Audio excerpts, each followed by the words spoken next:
हमने आपको ये तो बता दिया कि बिहार में 2 चरणों में विधानसभा चुनाव होने हैं, लेकिन जानना ये भी जरूरी है कि अब एसआईआर को लेकर मुख्य चुनाव आयुक्त ज्ञानेश कुमार ने क्या कुछ बताया है और बिहार के लोगों के लिए क्या कुछ जानना जरूरी है। तो वो तमाम जानकारी लेकर मौजूद है मेरे साथी नावेद। नावेद, क्या कुछ जानना जरूरी है? देखिए, सबसे पहली चीज तो यही कि डेट्स बता देते हैं। 6 नवंबर और 11 नवंबर पोलिंग की डेट्स हैं। 2 फेज में इलेक्शन हो रहे हैं। पहली फेज में जो इलेक्शन पोलिंग होगी वो होगी 121 सीटों पर, दूसरे फेज में होगी 122 सीटों पर। टोटल 243 सीट्स हैं, जिसमें से 203 अनरिजर्व्ड हैं, 2 सीट एसटी के लिए रिजर्व्ड हैं और 38 सीट एससी के लिए, नहीं, अनुसूचित जाति के लिए रिजर्व्ड हैं। तो ये बेसिक इंफॉर्मेशन हो गई। अब इसमें कुछ चीजें जो आपने कहा एसआईआर से संबंधित और जो प्रक्रिया है उससे संबंधित बता दें तो जो एक डेटा इलेक्शन कमीशन ने मीडिया के साथ साझा किया है उसमें बताया गया है कि लगभग 7.5 करोड़ के इलेक्टर्स बिहार में रजिस्टर्ड हैं। उनकी जो मतदाता सूची है अभी की, उसके हिसाब से 7 करोड़ 43 लाख के करीब का ये आंकड़ा है। तो ये इलेक्टर्स का आंकड़ा है, लेकिन ये फाइनल इसको अभी नहीं मान सकते हम। क्यों? क्योंकि सुप्रीम कोर्ट के निर्देशानुसार इलेक्शन कमीशन ने यह भी माना है कि नॉमिनेशन के 10 दिन पहले तक के वो मतदाता सूची जो है उसको अपडेट करते रहेंगे, इलेक्टोरल रोल अपडेट करते रहेंगे, जैसे भी उनके पास एप्लीकेशन आएंगे उस हिसाब से। इसमें मेल वोटर्स जो पाए गए हैं, पुरुष वोटर्स, वो लगभग 4 करोड़ के हैं, 3 करोड़ 92 लाख, और फीमेल वोटर्स जो हैं 3 करोड़ 50 लाख। तो ये आया है। इसके अलावा ट्रांसजेंडर वोटर्स जिन्होंने अपने आप को रजिस्टर करवाया वो 1725 हैं। तो इस तरह से कुछ आंकड़े इसमें सामने आए हैं। फर्स्ट टाइम वोटर्स, जिसको लेकर काफी चर्चा हाल ही में बनी रही, क्योंकि आप जानते हैं कि प्रेस कॉन्फ्रेंस में विपक्ष की ओर से कुछ आरोप लगाए गए थे फर्स्ट टाइम वोटर्स को लेकर भी कि फॉर्म भरवाकर जाली वोटिंग करवाई जा रही है, इस तरह के आरोप थे। तो 14 लाख के करीब फर्स्ट टाइम वोटर्स का आंकड़ा चुनाव आयोग ने जारी किया है। इसके अलावा पोलिंग स्टेशन जो है इसमें होने वाले हैं 90,000 के करीब, 90,712 इसका आंकड़ा है।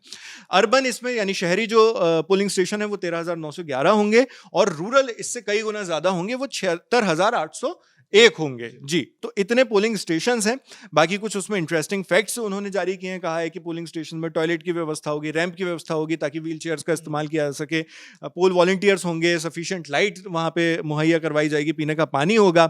और खास तौर पे अगर आपके जो आप दर्शक देख रहे हैं, आपके घर में अगर कोई बुजुर्ग हैं या आपके जान पहचान में कोई विकलांग है जिनके साथ समस्या है, वो पोलिंग स्टेशन तक पहुंचने में उनको कोई दिक्कत का सामना करना पड़ रहा है, तो उनके लिए पोलिंग स्टेशन पहली चीज ग्राउंड फ्लोर में होगा।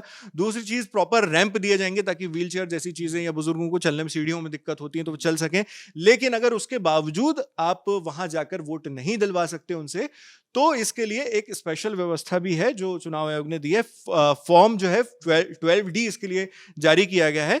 वो अगर आप भरते हैं तो आपको घर पर आकर चुनाव आयोग की टीम जो है घर पर आएगी और आपका वोट जो है मतदान ले लिया जाएगा वहां पे। इस तरह की चीजें हैं। और इसके अलावा 17 नए इनिशिएटिव बिहार के लिए चुनाव आयोग ने घोषित किए हैं। इसमें ट्रेनिंग जो है, बीएलए का आप जानते हैं हिमांशु, के बीएलए का अभी काफी दिनों तक लगातार जिक्र रहा, बीएलओ का भी जिक्र रहा। तो बीएलए जो है बूथ लेवल एजेंट्स होते हैं, पॉलिटिकल पार्टीज इनको नियुक्त करती हैं, तो उनकी ट्रेनिंग दी जाएगी। चुनाव आयोग उनको ट्रेनिंग देगा। बीएलओ को भी ट्रेनिंग दी जाएगी। लगभग 7,000 बीएलओ जो है और बीएलओ सुपरवाइजर जो है उनकी ट्रेनिंग हो रही है इसके लिए, ये जो चुनाव है उसके लिए। ये 2 चीजें हो गई। तीसरी, पुलिस ऑफिसर्स को भी ट्रेनिंग दी जा रही है ताकि वहां पर चुनाव के दौरान, मतदान के दौरान कोई भी जो है लॉ एंड ऑर्डर बिगड़े नहीं। बिल्कुल इलेक्टोरल रोल के लिए एसआईआर तो हो ही रहा है, आप जानते ही हैं।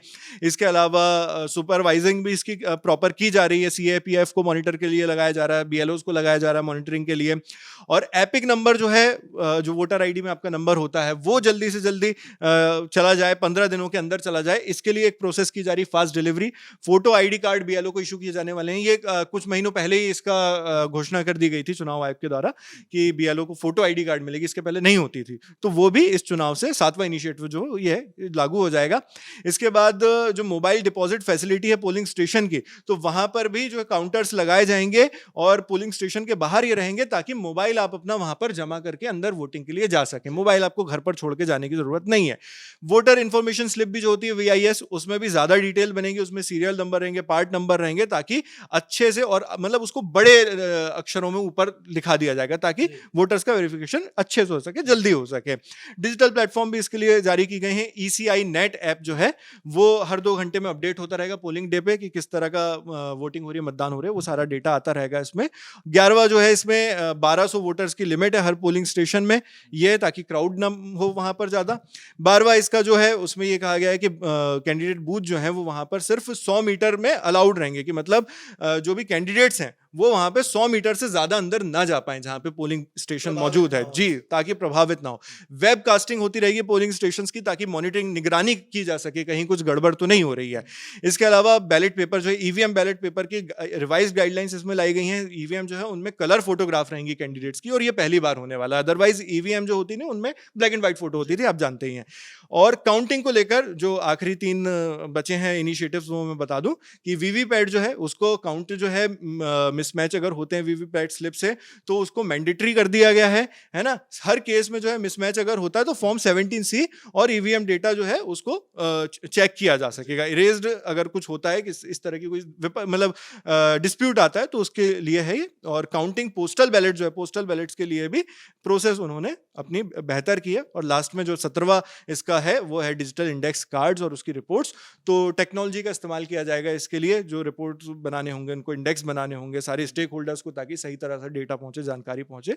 तो इस तरह से टोटल 17 जो हैं वो इनिशिएटिव्स लिए गए हैं। और अगर किसी भी तरह की आपको कोई भी जानकारी चाहिए, कोई दिक्कत हो, कुछ भी हो, तो आप 1950 नंबर पर कॉल कर सकते हैं। ये नंबर चुनाव आयोग ने जारी किया है, वोटर हेल्पलाइन इसको कहा गया है जी। तो 6 और 11 नवंबर को वोटिंग होनी है। जो भी इंफॉर्मेशन थी हमने आपके बीच रखी। देखते रहिए द ललन टॉप। नमस्ते।